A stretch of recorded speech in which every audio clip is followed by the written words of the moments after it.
Yolan True and welcome to another exciting day in our galaxy. And as you probably know, at the moment, between the two arcs, so to speak, I'm trying to answer some frequently asked questions from newer players in these videos. And today I have a topic I'm personally quite surprised that I have to talk about this. And it's regarding to territories. I mean, we've all started this game at some point, and I already did a territory video on that one, but I really often get the question at the moment from newer players, what does a territory bring us?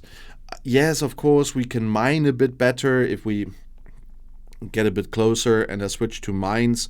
We see that there's isogen levels you do not find in free space. There's sources for materials like gas, ore, and crystal. And that's can of course be helpful, but is it worth all the hassle just for that? And personally, for me, that's a big bonus already. When I was on levels that I needed that, and we can have a look up to the 3-star territories. There's 5-star crystal in ours, for example. As long as I was not higher than a G5 player, I was really happy about the fact that I could get materials in my own alliance territory and didn't have to go to those clotted 5-star crystal systems out there and mine it there. Because the mines, first of all, in the territory usually are quite fast compared to others. And you see, we have something here in case of crystal now for all different kinds of players in our alliance. We have 3-star, 4-star, 5-star. That's already a great thing. But there's something else coming with the territories that, as it seems at least, some people really tend to forget. And for that, I go to our territory overview site.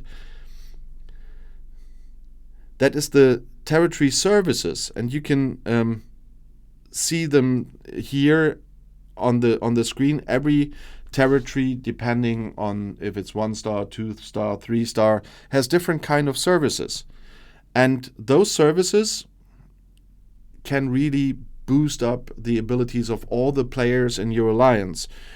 Not to talk about the sources for certain ship blueprints here. As you can see in Duportas, there are ship blueprints for the Voyager and the Monovine. But we also have an improved 3-star isogen refinery and a piercing enhancer. So the piercing enhancer gives plus 80% base accuracy, shield piercing armor, piercing to all ships. So all ships of everyone in the alliance get stronger by that. And you see that not everyone is activated right now. As well with the ISS Jellyfish constructor, which brings you jellyfish blueprints, because at some point the people are past the levels where you need those.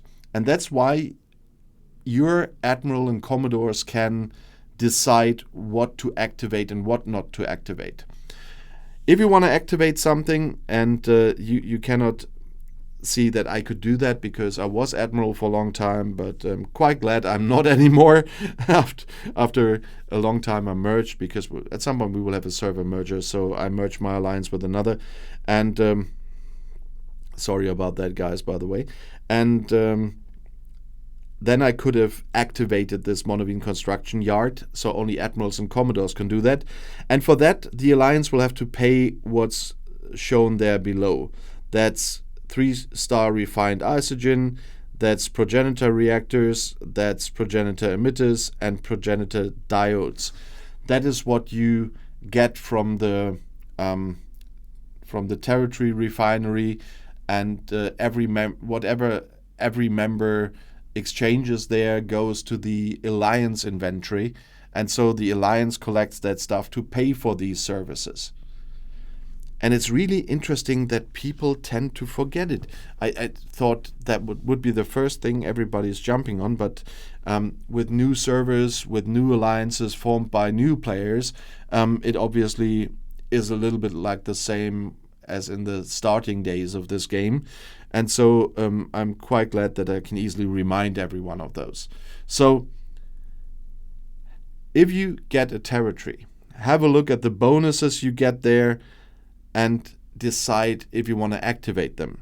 You have to activate them again after every defense of the system. So be watchful about the resources you have, so you don't activate more than you can afford because of the resources you have for them. So in that case, if you don't have the biggest amounts of resources, really pick the most important ones.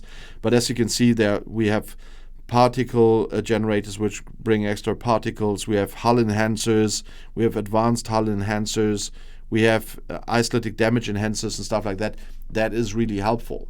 So if you haven't done that yet, take a look at your territory, see what services the territory offers, then have a look what you can afford to spend every week on your territory because of your inventory and what your people bring in, and then choose what to do. But the good thing is with all the different blueprints for ships that you see here, for example, you can really help a lot of players. Of course, they need the shipyard level to see that in the end in the Alliance store, but when they are there, they can get blueprints easily from your own territory if you have those, and that's a big advantage in this game. Plus all the enhancers you can get for mining, for fighting, etc.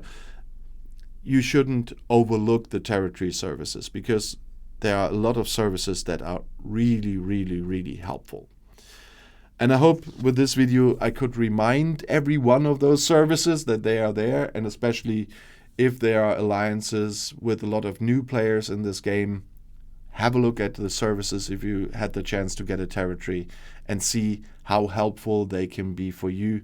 Just don't forget to activate them again after you had to defend it again.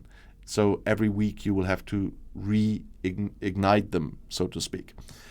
And if you have more questions like that, please write in the comments below the video and on Discord. And if you want to see another video right now, the next one is right here in the end screen. I'll see you there. I'll be back.